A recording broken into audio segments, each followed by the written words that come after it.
তো সবাইকে শুভ জামাই ষষ্ঠী। সবার ভালো কাটুক। আর প্রচণ্ড গরম পড়েছে, তো আমার তো যাওয়া হলো না। তো দেখো আমরা দুজনেই আছি, অল্প করে যে মাংস কষা করছি আমাদের দুজনের জন্য। তো ওইদিকে মাংসটা আমি বসিয়ে দিয়ে দিয়েছি, আর এখন ছাদে এসেছি, কিছু রোদ্দুরে দেবো, কাচাকুচি হয়েছে।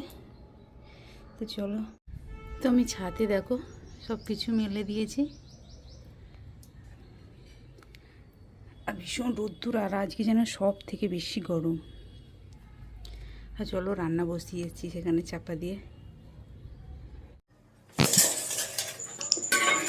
তো খাওয়া দাওয়া হয়ে গেছে। তো তোমরা দেখলে মাংস অল্প করে কষেছিলাম, দুজনে খাবো, কেননা শ্বশুর শাশুড়ি ওরা জামাই ষষ্ঠীতে গেছে, আর আমরা যাব না বলতে আমার দুটো মেয়েকে নিয়ে গেছে। তো আমরা দুজনেই আছি। আর ও এনেছিল, ভাত করিনি, ওই মাংস কষাই করেছিলাম, আর ও আলুর বিরিয়ানি এনেছিল। তো ওই খাওয়া হয়ে গেছে, খেয়ে এই যে আমি বাসনটা মেজে নিচ্ছি।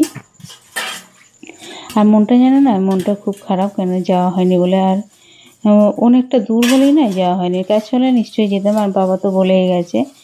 আর এতটাই গরম যে আজকে যেন প্রচণ্ড গরম লাগছে। সকালে উঠে স্নান করে পুরো আবার ঘেমে গেছি, মনে হচ্ছে কি আমার কি গরম লাগছে না কি এত। তারপর নিচে নেমে দেখি সকলেই বলছে, আমি তাহলে আজকে প্রচণ্ড গরমই পড়েছে। তো দেখো, আর অনেক জামা কাপড়ই ছিল আজকে, অনেক এই মাংসটা কষতে কষতেই মানে আমি মাংস কষার আগেই ভিজিয়ে রেখেছিলাম, তারপরে কেচে নিয়ে ওই যে রোদ্দুরে দিয়েছি। যে রোদ্দুরটা উঠেছে এমন, মানে প্রচণ্ড চড়া, আর আমি দিতে গিয়ে হাঁপিয়ে গিয়েছিলাম। আমার মানে হাঁপিয়ে যাই, একটু সিঁড়ি দিয়ে উঠতে নামতে আমার খুব কষ্ট হয়। একেই তো আমার থাইরয়েড আছে, তারও বেশি আমি হাঁপিয়ে যাই। ওই জন্য আমি ছাদে বেশি যাই না, ওই মেয়েদের ঘরেই বলি, কিন্তু মেয়েরা এখন যেহেতু নেই সেই জন্য আমাকে দিতে হলো। অনেকটাই কাচাকুচি ছিল, রোদ্দুর উঠে দেখে সবই কেচে দিয়েছি। খারাপ কেন যাওয়া হয়নি বাপের বাড়ি। তো বাবা এসেছিলো, 3বার এসেছিলো, তোমাদের দেখিয়েছি আম দিয়ে গেছে, বাবা 3বার এসেছিলো, কিন্তু যাওয়া হয়নি। তা মনটা খারাপ। সব বোনেরা এসছে, মানে বোনেরা মানে কি আমার কাকার মেয়েরা এসছে, যেন মনটা আরও খারাপ, যাওয়া হয়নি। তো আমার শ্বশুর শাশুড়ি গেছে, মানে ভাগ্য, ওরা এত বয়সে গেছে, আমরা যেতে পারলাম না। আর কী বলতো, আমার বাপের বাড়িটা অনেক দূরে, 3 ঘন্টা, আরে এত গরম, তেমন একটা কিছু বলেও নি, মানে কারো দোষ নেই এখানে। একবার যেতে মন হচ্ছে, কেননা ওখানে তো আমার বাড়ি, ওখানে ছোট্টবেলা থেকে মানুষ হয়েছি, তো ওখানে টানটা আলাদাই, তোমরা সকলেই জানো। আর যাওয়ার খুব মন হচ্ছে, মানে মাকে না আজকে না, মানে 2-3বার ফোন করা হয়ে গেছে, কারা কারা এসছে, খালি খোঁজ খবর নিচ্ছি। মা বুঝতে পারছে নিশ্চয়, তো মা বলছে চলে আয়, কিন্তু মানে মনে হচ্ছে না ভিড় হবো, তো এত গরম, মানে আজকে যেন আরো প্রচণ্ড গরম আজকে সব থেকে। তো যাই হোক, খাওয়া দাওয়া আমাদের হয়ে গেছে, বাসন মেজে নিয়েছি। ওই শাশুড়ি মা মাংস নিয়ে এসেছিলো, রেখে দিয়েছিলো, আমরা যাবো না বলতে। তো ওরা তো একবেলাই খাবে, আবার চলে আসবে, কেন শাশুড়ির বাপের বাড়ি কাছেই, 5 মিনিটও লাগে না। তো আমি ওর থেকে 2 পিস করে 4 পিস তুলে তোমাদের দেখলে দেখিয়েছি, মাংস করেছি।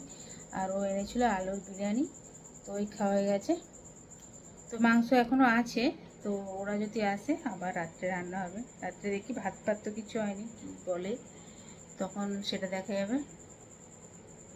আর কিছু করিনি, বসে আছি, কাজটাও কম, মানে রান্নাও তো নেই, শুধু একটা তরকারি করেছি, আর খালি মাকে জ্বালাচ্ছি। মাকে ফোন করে, আর কী বলো তো, গেলে যাওয়া যায়, সে তখন নতুন বেশ ভালো লাগতো।